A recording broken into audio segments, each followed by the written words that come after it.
দুলিয়াজানৰ ভাদৈ পাছালি টাই আহোম জনগোষ্ঠীক জনজাতিকৰণ আৰু ছাত্ৰ শাসন প্ৰদানৰ দাবীত সদৌ টাই আহোম ছাত্ৰ সন্থাৰ বিশাল প্ৰতিবাদী জোৰ সমদল টাই আহোম ছাত্ৰ সন্থাৰ ডিব্ৰুগড় জিলা সমিতিৰ আহ্বান মৰ্মে দুলিয়াজান আঞ্চলিক সমিতি আৰু ভাদৈ আঞ্চলিক সমিতি আৰু ভাদৈবাসী ৰাইজৰ সহযোগত ভাদৈ গদাধৰ সিংহ মৌজলীয়া বিদ্যালয় খেলপথাৰৰ পৰা বিশাল জোৰ সমদল বাহিৰ কৰে টাই আহোম জনগোষ্ঠীক জনজাতিকৰণ আৰু ছাত্ৰ শাসন প্ৰদানৰ দাবীত কেইবা শতাধিক ৰাইজে হাতে হাতে জোৰ লৈ চৰকাৰ বিৰোধী শ্লোগানেৰে পৰিৱেশ উত্তাল কৰি তোলে। এই প্ৰতিবাদী কাৰ্যসূচীয়ে অংশগ্ৰহণ কৰা প্ৰতিবাদকাৰী ৰাইজক আৰক্ষী প্ৰশাসনে বাধা প্ৰদান কৰে। প্ৰতিবাদকাৰী আৰু আৰক্ষীৰ মাজত তীব্ৰ হতাহতি সৃষ্টি হয়।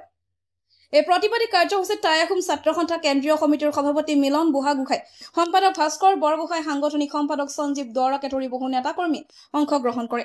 দুলিয়াজানৰ পৰা কিশোৰ কুমাৰৰ ৰিপৰ্ট নৰ্থ ইষ্ট।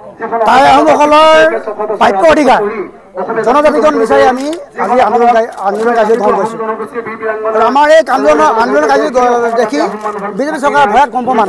আজি আপোনালোকে দেখিছে পুলিচ প্ৰশাসন লগাই আমাৰ কাৰ্য বাধা দিবলৈ চেষ্টা কৰিছে। আৰু আমি অতি লজ্জিত অনুভৱ কৰিছোঁ দেশৰ নাগৰিক হিচাপে। দেশৰ প্ৰধানমন্ত্ৰীজন এজন মিছলীয়া ব্যক্তি, তেওঁ মিথ্যাচাৰৰ আশ্ৰয় গ্ৰহণ কৰিছে। আমি সেইকাৰণে লজ্জিত অনুভৱ কৰিছোঁ। 2014 চনত তেওঁ অসমৰ নিৰ্বাচনী সভাত তেওঁ কৈছিলে যে তেওঁলোকৰ দল যেতিয়া শাসনত আহিব 6 মাহৰ ভিতৰত আহোমসকলক জনজাতিকৰণ কৰিম বুলি প্ৰতিশ্ৰুতি প্ৰদান কৰিছিল। আজি 11 বছৰ হ'ল তেওঁ সেই প্ৰতিশ্ৰুতি অসালৈ পৰিণত হ'ল, ফুটুকা বেমাৰ পৰিণত হ'ল। সেইকাৰণে আমাৰ প্ৰশ্ন, আজি আমি যে আন্দোলন কৰিবলগীয়া হৈছে, তেওঁ যদি এই প্ৰতিশ্ৰুতি পূৰণ কৰাহেঁতেন আজি আমি এনেকৈ আন্দোলন কৰিবলগীয়া নহ'লহেঁতেন।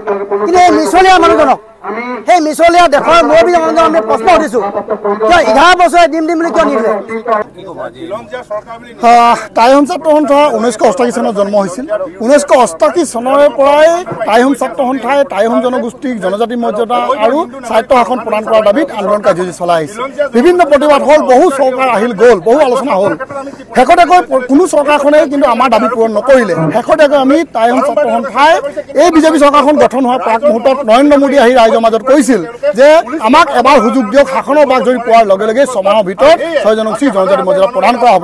আহোম জনগোষ্ঠী আৰু 6 জনগোষ্ঠীৰ যি সহজ সৰল ৰাইজ আছে, তেখেতসকলে সেই মিছা কথাত নৰেন্দ্ৰ মোদী ভুল গৈ হাত উজান দি এই চৰকাৰখনক শাসনৰ বাক জৰি দিলে। কিন্তু 6 মাহটো দূৰৰ কথা, আজি 2টা কাৰ্যকাল শেষ হ'বলৈ হ'ল, আজি পৰ্যন্ত আমাৰ দাবী হৈ ৰ'ল। আৰু তেখেতৰ সমান্তৰালভাৱে অসমৰ মুখ্যমন্ত্ৰী হিমন্ত বিশ্ব শৰ্মা ডাঙৰীয়াই আলোচনাৰ ওপৰত আলোচনা কৰিলে। প্ৰতিটো আলোচনাত জনজাতি মৰ্যাদা টাই আহোম ছাত্ৰ সন্থাক টাই আহোম জনগোষ্ঠীক প্ৰদান কৰা হ'ব বুলি প্ৰতিশ্ৰুতি দি পিছ ফুকা দি গৈ আছিল।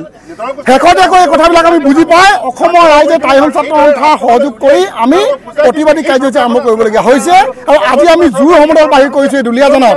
কেৱল দুলিয়াজানত নহয়, অসমৰ বিভিন্ন প্ৰান্তত জোৰ সমদল কাৰ্যসূচী চলি থাকিব। কিন্তু এটা কথা আমি বিজেপি চৰকাৰখনক বুজাই দিব বিচাৰিছোঁ, এই জোৰ সমদল কিন্তু আমাৰ প্ৰতিবাদ নহয়, টাই আহোম ছাত্ৰ সন্থাৰ প্ৰতিবাদ নহয়। কাৰণ এয়া হৈছে কেৱল সজাগতামূলক এটা কাৰ্যসূচী। এই জোৰ সমদলৰ যোগেদি অসমৰ বিভিন্ন প্ৰান্তত জোৰ সমদললৈ আমি সজাগতা কাৰ্যসূচী আৰম্ভ কৰিছোঁ। আৰু এই সজাগতা 26ৰ নিৰ্বাচনৰ প্ৰাক মুহূৰ্তলৈকে চলি থাকিব। আৰু আমি এটাই সজাগ কৰিব বিচাৰিছোঁ যে দেখুৱাব বিচাৰিছোঁ চৰকাৰখনক, 26ৰ নিৰ্বাচনৰ প্ৰাক মুহূৰ্তত ৰাইজ এইদৰে সজাগ হৈছে।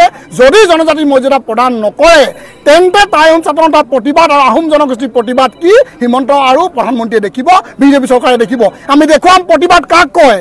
সেই প্ৰতিবাদ হ'ব আজি যিদৰে জুই জ্বলি আছে, ভুমুৰি জুই জ্বলিছে, সেইদৰে আহোম জনগোষ্ঠীৰ প্ৰতিজন ব্যক্তিৰ মনত একুৰা জুই জ্বলি আছে, ক্ষোভৰ জুই, জনজাতিকৰণ নিদিয়াৰ কাৰণে।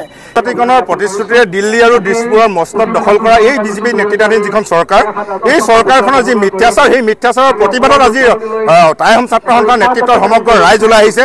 আৰু আপোনালোকে দেখিছে যে ৰাইজে হাতত জোৰ লৈ প্ৰতিবাদ সাব্যস্ত কৰিবলৈ আহিছে। আচলতে এই যি জোৰ, এই জোৰ কৰাৰ যি জুই, এই জুই আচলতে মানুহৰ মনৰ ভিতৰত জ্বলি থকা যিবিলাক ক্ষোভৰ জুই, এই ক্ষোভৰ জুই আচলতে বহিঃপ্ৰকাশ।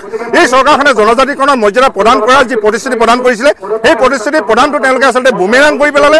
আৰু দিল্লী দিছপুৰত 10টা বছৰ সম্পূৰ্ণ কৰাৰ পিছতো কিন্তু এই চৰকাৰখনে প্ৰকৃত অৰ্থত টাই আহোম জনগোষ্ঠীক জনজাতিৰ মৰ্যাদা প্ৰদান কৰাৰ ক্ষেত্ৰত তেওঁলোকে কোনো ধৰণৰ বিশেষ পদক্ষেপ তেওঁলোকে গ্ৰহণ নকৰিলে। গতিকে আকৌ 2024ৰ নিৰ্বাচন আহিছে, এই 24ৰ নিৰ্বাচনৰ আগতো তেওঁলোকে এনেকুৱা ধৰণৰ ভুৱা প্ৰতিশ্ৰুতি দিব।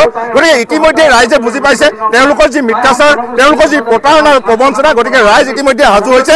আপোনালোকে দেখিছে যে হাজাৰ হাজাৰ জনতা ওলাই আহিছে। আৰু 2024ৰ নিৰ্বাচনত এই ৰাইজে এই যিখন মিথ্যাচাৰী চৰকাৰ, এই চৰকাৰখনক একেকা দিবলৈ যে তেওঁলোকে সাজু হৈছে তাকে আচলতে প্ৰমাণ কৰিছে। এই চৰকাৰখনে অবৈধ বাংলাদেশীক ৰঙা দলিচা পাৰি দি অনা অসমীয়া ব্যৱসায়িক গোষ্ঠীক ৰঙা দলিচা পাৰি দি মুখত কিন্তু তেওঁলোকে হততে খিলঞ্জীয়াৰ কথা কৈ তেওঁলোকে প্ৰকৃতাৰ্থত কাৰ্যক্ষেত্ৰত যে তেওঁলোকে খিলঞ্জীয়া বিৰোধী আচলতে এটা যে নীতি অৱলম্বন কৰিছে সেইটো ইতিমধ্যে প্ৰমাণ হৈছে। গতিকে তেওঁলোকে সাজু থাকক, যদিহে ২৬ৰ নিৰ্বাচনৰ প্ৰাক্ষণত টাই আহোম জনগোষ্ঠীক জনজাতি মৰ্যাদা প্ৰদানৰ লগতে যদি স্বায়ত্ব শাসন প্ৰদান নকৰে তেতিয়াহ'লে নিৰ্বাচনত কিন্তু তেওঁলোকে এইবাৰ টাই আহোম জনগোষ্ঠীৰ লোকৰ যে বিৰোধিতা তেওঁলোকে নিশ্চিতভাৱে পাব, সেয়া তেওঁলোকে ইয়াৰ আজি স্পষ্টভাৱে প্ৰমাণ হৈছে।